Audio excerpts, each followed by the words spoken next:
Guest home की in charge Mrs आसमा चौधरी शहर की कई अंजुमनों की ओहदेदार थीं। उन्हें दुनिया की हर मजलूम औरत से हमदर्दी थी। इस शहर में तलाक के बेशतर मुकदमात की पैरवी वो खुद कर रही थीं। उन्होंने मजलूम और सितम रसीदा खवातीन की इमदाद के लिए बतौर खास लीगल एड कमेटी कायम कर रखी थी। मुल्क के कोने कोने से मजलूम और सितम रसीदा खवातीन उनके पास पनाह लेने आती थीं और मिसेस चौधरी उनके और जालिम माशरे के दरमियान ढाल बनकर खड़ी हो जाती थी। आज भी वो मामूल के मुताबिक अपने दफ्तर में बैठी थी जब दोपहर के बाद उनकी सेक्रेटरी ने एक जवां साल लड़की को अंदर भेज दिया। इस लड़की ने अपना नाम इमराना बताया था। इसकी उम्र बमुश्किल 23 बरस होगी, लेकिन वो शक्ल से बमुश्किल 18 बरस की दिखाई देती थी। यूं तो मिसेस चौधरी ने बड़ी बड़ी खूबसूरत सितम रसीदा लड़कियां देखी थी, लेकिन इतनी खूबसूरत और शानदार शख्सियत की मालिक लड़की से उनका वास्ता पहली बार पड़ा था। उसने मिसेस आसिमा चौधरी से अंग्रेजी में गुफ्तगू करते हुए अपना ताल्लुक मुल्क के एक मारूफ घराने से बताते हुए कहा था कि वो उन पर बोझ नहीं बनेगी और अपने अखराजात खुद अदा करेगी।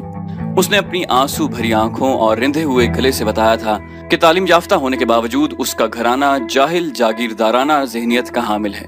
उसका गुनाह यह है कि उसे अपने खानदान से कमतर दर्जे के एक पढ़े लिखे नौजवान से मोहब्बत हो गई थी, जबकि उसके वालिदैन इस शादी पर रजामंद नहीं हैं। उन्होंने लड़के को इतना खौफजदा किया कि वो शहर छोड़ने पर मजबूर हो गया। अब इमराना बतौर एहतजाज अपने वालिदैन का घर छोड़कर आ गई थी। उसने मिसेस आसिमा चौधरी को बताया कि वो किसी पर बोझ नहीं बनेगी। उसने इस शहर में नौकरी का बंदोबस्त कर लिया है और यहाँ कयाम करना चाहती है। उसने कहा था कि वो अपने पांव पर खड़ी होकर अपने बुज़दिल महबूब को यहाँ लाएगी और अपने वालिदैन की आंखों के सामने अलल ऐलान उससे शादी करेगी। मिसेस आसिमा चौधरी पर उसकी पुरअसर और सहर अंगेज शख्सियत का ऐसा जादू चला कि वो मोम की तरह पिघलती चली गई। उसने शाम को गेस्ट हाउस के कॉमन रूम में मौजूद लड़कियों से उसका तारुफ करवाते हुए उसकी जुर्रत की तारीफ की और उन्हें कहा गया कि जब तक इस मुल्क की औरत खुद जुर्रत का मुजाहरा नहीं करेगी, इस माशरे में उन्हें कोई मकाम नहीं मिलेगा। उन्होंने इमराना की जुर्रत की दाद देते हुए उसे गेस्ट हाउस का शानदार कमरा अलॉट किया था और यकीन दिलाया था कि उसकी तंजीम उसकी हर कदम पर मदद करेगी। यूं दिखाई देता था जैसे इमराना ने मिसेस चौधरी पर कुछ पढ़कर फूंक ही दिया है, क्योंकि उसने बहुत अरसे बाद आज उसके एजाज में चाय पार्टी का एहतमाम किया था। इस पार्टी में बतौर खास शहर की सोशल वर्कर खवातीन को मदऊ किया गया था। उनके सामने भी उसने इमराना की तारीफ के पुल बांधने शुरू कर दिए थे।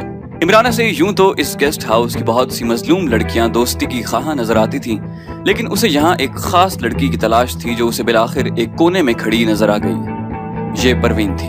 परवीन भी कोई मामूली हस्ती नहीं थी। इस वक्त भी वो शहर की मुतमव्वल खवातीन से महवे गुफ्तगू थी जब इमराना बड़े नामहसूस अंदाज में उसके नजदीक पहुंच गई। हेलो, इमराना ने अपना हाथ उसकी तरफ बढ़ाया। हेलो, मुझे परवीन कहते हैं। बहुत खुशी हुई आपके मुतालिक जानकर। वाकई आप जैसे बड़े घरों की लड़कियां जब तक हिम्मत से काम नहीं लेंगी बात नहीं बनेगी। ऑफ कोर्स मिसेस परवीन, भला ये कहाँ का इंसाफ है कि ये लोग जब चाहें हमें मजहब और रिवायात के नाम पर बेवकूफ बनाना शुरू कर दें। 21वीं सदी की औरत कैसे गुलाम रह सकती है? उसने परवीन की हाँ में बढ़ चढ़कर हाँ मिलाते हुए कहा। इमराना की आंखों में उसे मासूमियत का दरिया ठाठे मारता दिखाई दे रहा था। चलेगी, उसने दिल ही दिल में खुद से मुस्कुराते हुए कहा। रात के खाने तक दोनों एक दूसरे की दोस्त बन चुकी थी। परवीन ने उसके लिए खाना बतौर खास अपने कमरे में मंगवाया था। खाने के दौरान इमराना ने परवीन पर साबित कर दिया था कि इससे ज्यादा आजाद ख्याल औरत इस मुल्क में कोई और नहीं है, जिसे ना तो अपने मुल्क व मिल्लत से कोई वास्ता था ना अपने मजहब से। उसका कहना था कि ये जिंदगी जितने दिन की भी है उसे अपनी मर्जी से अपने नजरियात के मुताबिक ही गुजारनी चाहिए। परवीन को भी इस सारे लेडीज गेस्ट होम में पहली लड़की कुछ पसंद आई थी, वरना तो वो किसी को मुंह लगाना भी पसंद नहीं करती थी। एक तो वो यूं भी हफ्ते में 3-4 दिन यहाँ कयाम करती थी, फिर जितने दिन वो यहाँ रहती उमूमन अपने कमरे में बंद रहती। उसके मुतालिक मशहूर था कि किसी बड़े सरकारी अफसर से उसका माशका चल रहा है, जिसके साथ जल्द ही उसकी शादी हो जाएगी। यूं लगता था शायद इमराना यहाँ आई ही इसलिए है कि परवीन से दोस्ती कर ले। दोनों शहर से बाहर जब्बार ही के एक खुफिया ठिकाने पर पहुंच गए थे। जब्बार से जब उसने एक जरूरी मसले पर बातचीत करने के लिए कहा तो उसने एक मर्तबा तो हैरानी से उसकी तरफ देखा। साले कोई चक्कर तो नहीं दे रहा? जब्बार ने उसकी तरफ मुश्तबा नजरों से देखते हुए कहा। जब्बार भाई, हमने अपने सफर का आगाज एक साथ किया था। हमारी मंजिल अगर अलग अलग हो भी गई तो अब एक हो जानी चाहिए।